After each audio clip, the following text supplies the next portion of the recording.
ሚካኤል ስለው ስሙን ስጠራ የአምላኬ ብርሃን የዝክር ዳቦና ኬክ ደንበኞቻችን እንደሚታወቀው ዝክር ማለት ዘከረ፣ አሰበ የሚል የግዕዝ ቃል ሲሆን መዘከር ደግሞ የሁላችንም የክርስቲያን እምነት ተከታዮች ግዴታ ነው። ይህንንም አስመልክቶ እኛ ዝክር ዳቦና ኬክ መጪውን የእናታችን የቅድስት ድንግል ማርያም የልደት በዓልን በማስመልከት ለውድ ደንበኞቻችን የተለያዩ የዝክር የሚሆኑ ድፎ ዳቦዎችን ያዘጋጀነው ስናሳውቅ በደስታ ነው።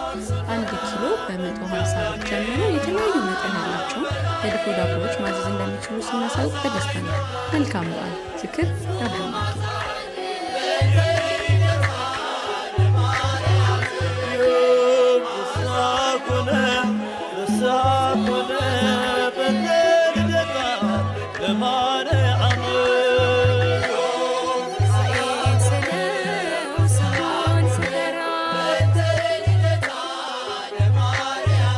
በባርነት ሳለ